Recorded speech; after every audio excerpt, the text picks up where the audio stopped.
지난해 8월 2일 해병대 수사관과 경북경찰청 팀장의 통화 내용입니다. 해병대 수사관은 이날 분명히 최상병 사건 수사 결과를 인계했는데도 왜 경북경찰청이 자료를 제공받았다 수준의 입장을 표명했는지 묻습니다. 사건 인계서 공문까지 저희가 다 판촉을 해서 네네. 인계를 드립니다라고 하고 있는데 네. 사실 지금 전체적으로 저희가 들어보니까 인계받은 게 아니고 사건 자료를 제공받은 정도로만 이런 식으로 경북청에서 일단 입장을 표명을 하셨던데 그 사유에 대해서 조금 궁금해서 한번 연락을 좀 드렸습니다. 네. 지금 수사관님, 저희들도 여기 내부에 지금 검토 중에 있고요. 네.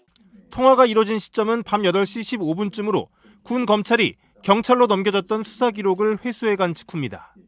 정황상 공식 이첩한 사건을 왜 다시 넘겨줬느냐, 이첩된 자료를 군이 다시 가져가겠다 하면 경찰이 반발했어야 하지 않냐는 취지의 질문으로 보입니다. 그리고 아까도 저희가 말씀드렸지만 이러한 외압적인 부분에 대해서 저희들 하지만은 청에서 분명히 외압이 들어올 거다라고 지금 말씀드린 건데 네.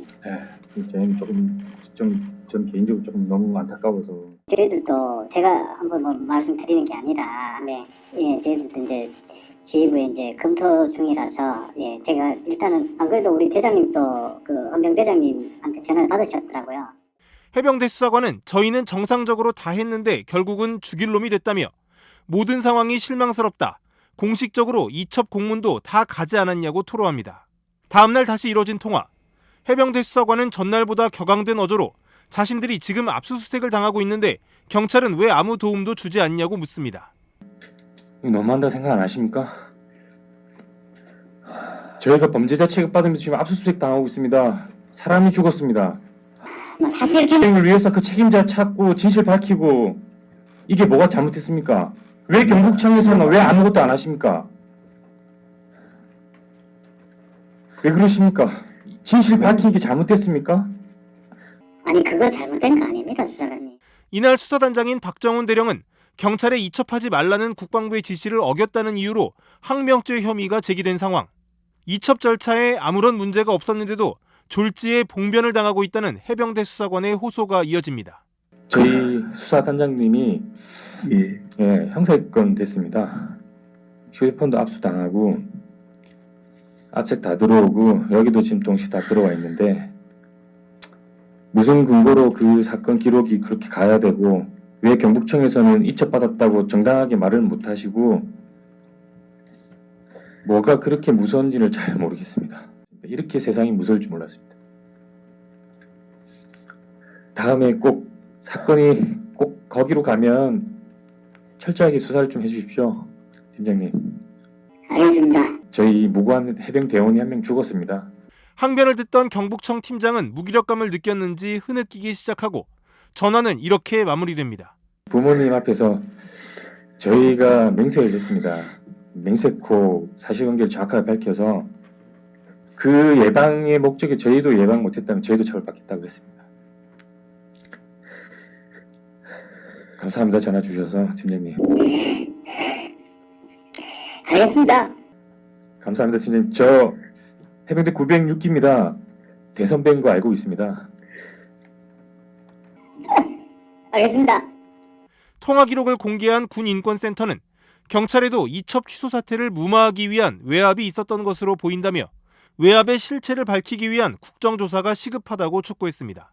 해병대 최상병 사망 사건과 관련해 경찰에서도 외압 의혹이 제기된 것에 대해 개혁신당이 보수 정권에서 군장병의 목숨보다 소중히 지켜야 하는 게 도대체 뭐냐며 비판에 나섰습니다. 개혁신당은 오늘 논평을 내고 정권 교체의 가장 큰 정치적 원동력이었던 성역 없는 수사를 방해하고 있는 건 아이러니하게도 윤석열 정부 주류로 보인다며 이같이 말했습니다. 개혁신당은 최상병 사망 사건 수사 과정에서 군뿐만 아니라 경찰에도 외압이 행사된 정황이 담긴 녹취가 공개됐다며 부당함을 호소하는 해병대 수사관의 말에 경북경찰팀장은 무력감을 느낀 듯 흐느끼기까지 한다고 설명했습니다. 그러면서 이 사건은 20살 젊은 장병이 사령부의 무리한 지시를 따르다 목숨을 잃은 사건이라며 이 안타까운 죽음에 즉시 진상규명에 나서야 할 정부와 군 지휘부는 제대로 된 수사를 하기는커녕 특정인을 보호하기 위해 수사를 방해한다는 의혹만 낳고 있는 상황이라고 지적했습니다. 이어 진실을 밝히기 위해 백방으로 노력하던 박정훈 수사단장은 항명죄로 보직해임되고 말았다며 도대체 누구를 보호하기 위해 이렇게까지 하는가라고 비판했습니다. 개혁신당은 또 이 나라가 국군 장병의 목숨을 하찮게 여기는 게 아니라면 지금이라도 부당한 개입을 멈추고 명명백백한 진상규명에 나서길 바란다고 요구했습니다. 고위공직자범죄수사처가 어제와 오늘 이틀에 걸쳐 국방부와 해병대의 일부 사무실들을 압수수색했습니다. 작년 8월 박정훈 전 해병대 수사단장이 최상병 사건 수사에 외압을 받았다고 고발한 지 넉 달여 만입니다. 대상에는 유재은 법무관리관 사무실과 자택, 박진희 전 군사보좌관 사무실도 포함됐습니다. 수사 과정, 또 경찰에 넘긴 사건을 회수하는 과정에서 이종섭 전 국방부 장관 지시를 전달한 것으로 지목된 최측근들입니다. 유재은 관리관은 박정훈 전 수사단장에게 5차례 연락해 혐의자와 혐의 내용을 특정하지 말라, 직접 과실이 없는 혐의자는 제외하라는 등 압박을 가한 것으로 지목돼 왔습니다. 사건의 혐의를 빼고 사실관계만 정리해서 이첩할 수 있다는 말이 최초부터 제가 드린 이첩의 방법이었습니다.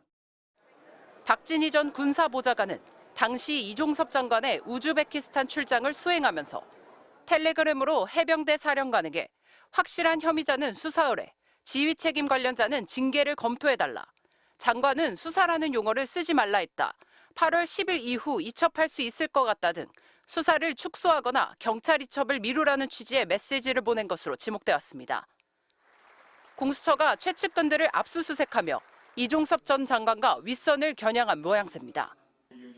유 관리관과 박 전 보좌관은 연락을 받지 않았고 이 전 장관은 MBC와 통화해서 대통령실 연락을 받은 적이 없고 직접 판단해 결정했다고 밝혔습니다. 공수처는 관계자들의 통화 내역을 분석해 지시 전달 과정을 역으로 쫓고 있습니다. 다만 이번 주말 김진우 공수처장의 임기가 끝나면서 지휘부 공백이 불가피한 상황인데 공수처 관계자는 윗선 등 수사에 대해서 드러난 것이 있다면 원칙대로 하겠다는 원론적인 입장을 밝혔습니다. MBC 뉴스 박솔립입니다.